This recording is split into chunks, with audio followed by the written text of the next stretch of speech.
Et si je vous disais que vous êtes peut-être une star sans le savoir?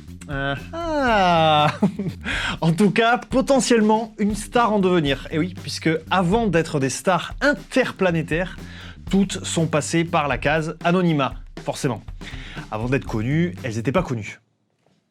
Mais certaines ont parfois même connu la galère, les jobs alimentaires, etc. Bref, Harrison Ford, dans ses films, il a été contrebandier de l'espace, aventurier, détective du futur ou encore président des États-Unis d'Amérique, rien que ça. Mais nous, on va voir aujourd'hui ce qu'il a fait avant tout ça. C'est parti pour l'incroyable CV d'Harrison Ford.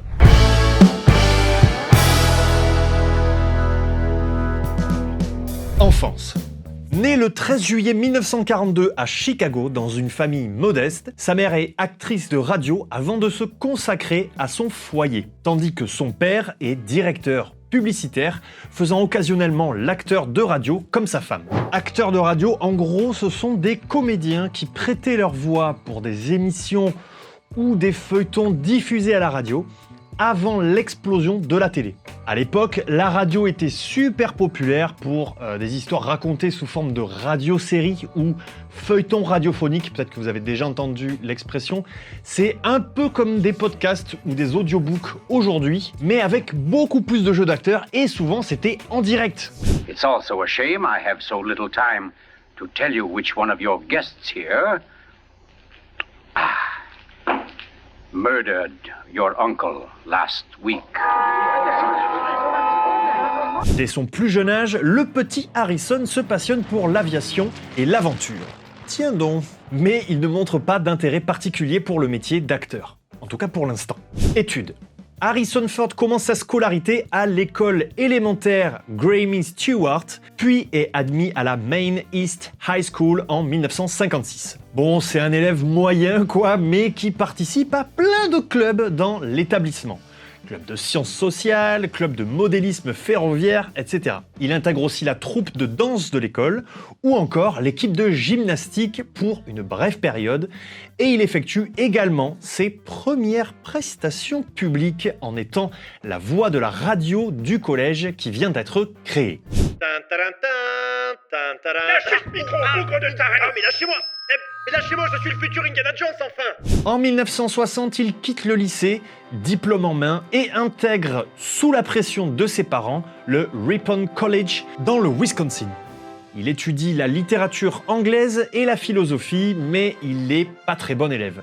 Et en troisième année, il prend part au cours d'art dramatique, pensant qu'il va pouvoir gruger et choper des bonnes notes. Et choper des meufs aussi, apparemment. Sauf que là, les amis, ça va pas du tout se passer comme il l'avait prévu. Alors, rien de grave, rassurez-vous, c'est juste que en plus de décrocher des bonnes notes, Harrison se découvre une véritable passion pour le métier de comédien. Et il sait enfin ce qu'il veut faire de sa vie professionnelle. Comme quoi, des fois, ça tient pas à grand-chose. Donc inscrivez-vous à un maximum de clubs.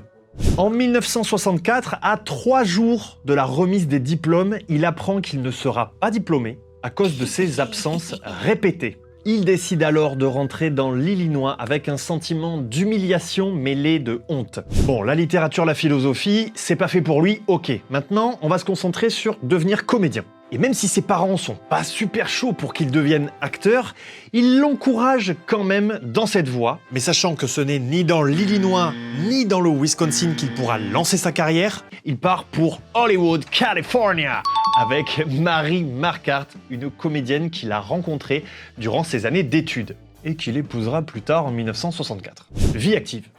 Bon, la Californie, c'est bien, il fait beau, tout ça, mais pour un certain acteur originaire de Chicago, Illinois, les rôles se bousculent pas des masses. Harrison peine à décrocher des rôles et fait face à de nombreuses déceptions. Il est quand même persévérant et en 1966, il apparaît pour la première fois sur le grand écran dans Un truand avec James Coburn. Sauf que ils l'ont pas crédité au générique, les bâtards. C'est également une période de guerre, avec la guerre du Vietnam, qu'il va esquiver en simulant la folie. Il va même écrire une lettre aux autorités pour donner les raisons philosophiques qui l'ont poussé à esquiver la guerre. En 1967, il obtient un deuxième rôle dans Love de Clive Donner. Bon, là c'est bon, sa carrière elle est lancée. Ça va mieux, non ? Pas du tout. Ils l'ont toujours pas crédité au générique, ces fils de chiens galeux. Cette fois, c'en est trop et comme il faut bien subvenir aux besoins de sa famille, il décide de devenir charpentier. Il va emprunter des livres à la Bibli et il apprend en autodidacte. Et il trouve son premier travail sur le chantier d'un studio d'enregistrement pour le compositeur Sergio Mendes. Et sa réputation de bon artisan se propage rapidement à Hollywood. Il continue quand même le métier d'acteur en parallèle, pour quelques petits rôles par-ci par-là, mais ça porte quand même ses fruits puisqu'il se fait des amis comme Jacques Demy et Agnès Varda, ou encore un illustre inconnu, Fred Roos. Alors, un illustre inconnu qui est quand même directeur de casting chez Universal, donc bon, il sait quand même choisir ses amis, le petit Harry. Avant de savoir s'il a bien fait de s'en faire un ami, merci à ceux qui prendront le temps de s'abonner et d'activer la cloche. C'est le meilleur soutien que vous puissiez m'apporter et c'est gratos. Alors justement, son pote Fred Roos lui présente un jeune réalisateur encore inconnu à l'époque, un certain George Lucas. Je sais pas si vous connaissez.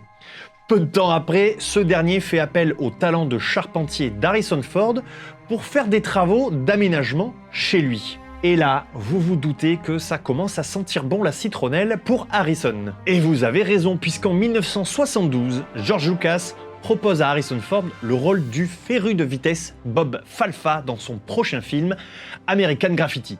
Il accepte, car il juge le rôle suffisamment important pour s'impliquer dans la réussite du film. Et devinez quoi, ça y est, enfin son nom apparaît au générique. Et là, c'est le tremplin. Quelques années plus tard, Lucas lui offre le rôle qui changera tout, Han Solo dans Star Wars en 1977, qui le catapulte au rang de superstar international, ouvrant donc la voie à la carrière phénoménale qu'on lui connaît. Apocalypse Now, Indiana Jones, Blade Runner, Le Fugitif, Air Force One, etc. Autant de films que je vous conseille de voir si ce n'est pas déjà fait. Voilà, en tout cas, je trouvais intéressant de vous en parler. Ça permet de voir qu'avant d'être des célébrités, ce sont des gens comme vous et moi, qui ont souvent connu la galère, ça désacralise un peu le statut de star, et si on peut retenir au moins une chose de ce parcours un peu atypique, c'est que vous ne ferez peut-être pas le job de vos rêves d'entrée de game. Peut-être qu'il vous faudra passer, comme Harrison Ford et comme un tas d'autres personnes, par la case job alimentaire, mais c'est pas grave, fixez-vous un objectif pour ne pas perdre le sens de ce que vous faites au quotidien. Ça, c'est vraiment le plus important, d'ailleurs, j'en ferai une vidéo intégralement dédiée. Bref, ce sera pour une prochaine fois. En attendant, dites-moi en commentaire si ce format vous plaît, et n'hésitez pas à vous abonner sur Insta, parce que je ferai des sondages pour savoir de quelle célébrité vous voulez que je fasse le CV la prochaine fois. Quant à moi, je vous dis à très vite dans une prochaine vidéo, et n'oubliez pas, s'ils y sont arrivés, alors pourquoi pas vous? Allez, ciao!